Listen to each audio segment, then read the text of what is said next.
Hello viewers, welcome to our channel. আমরা ঘুরতে এসেছি মায়াপুর নবদ্বীপ ধাম। আপনারা আমার ভিডিওর মাধ্যমে দর্শন করতে পারবেন মায়াপুর নবদ্বীপ ধাম। গেটের মধ্যে দিয়ে আমরা ভেতরে প্রবেশ করেছি।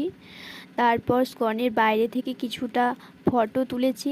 বেশ ফুলগুলো দিয়ে রাস্তায় সাইডে ফুল দিয়ে সাজানো আছে, বেশ একটা সুন্দর লাগছে।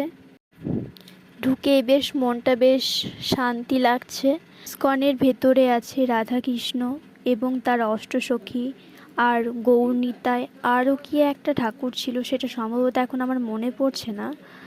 রাধাকৃষ্ণ গৌরনিতাই দর্শনে মনটা শান্তিতে ভরে গেল।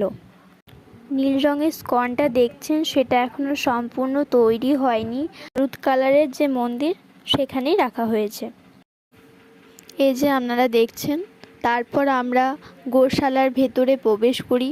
সেখানে অনেক গরু ছিল, সেগুলো বেশ অনেক বয়স্কই বলে মনে হচ্ছিল, আর দেখতে ভালোই লাগছিল।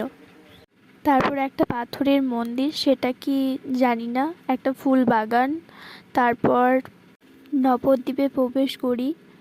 তারপর এটা একটা গুহার ভেতরে প্রবেশের পর বিভিন্ন সিনগুলো করা ছিল,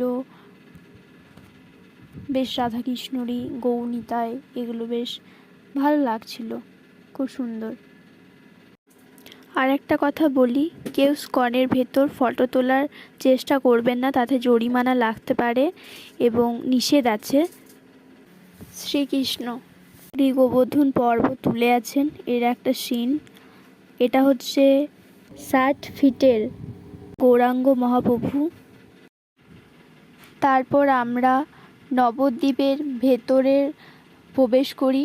সেখানে রাধাকৃষ্ণ এবং তার অষ্টসখী এবং গৌরনিতাই, আরও বিভিন্ন সিন ছিল, যেগুলো আমি ফটোর মাধ্যমে, ভিডিওর মাধ্যমে তুলে ধরার চেষ্টা করেছি, আপনাদের সাথে শেয়ার করলাম। যারা এখনও পর্যন্ত মায়াপুর ও নবদ্বীপ ধাম যাননি, তারা আমি অবশ্যই বলবো যে আপনারা ঘুরে আসুন, দেখবেন খুব সুন্দর জায়গা, শান্তিপূর্ণ জায়গা, আপনারা প্লিজ যান। আমি গিয়েছিলাম, তাই আমার ভিডিওর মাধ্যমে আপনাদের শেয়ার করলাম। তারপর নৌকার মাধ্যমে আমরা গঙ্গা পেরিয়ে আবার মায়াপুরে চলে আসি এবং সেখান থেকে বাড়ি চলে আসি। এবং আমার ভিডিওটা কতটা ভালো লাগলো আপনারা প্লিজ কমেন্টের মাধ্যমে জানান এবং লাইক, কমেন্ট, শেয়ার আরও প্রচুর করে দিন।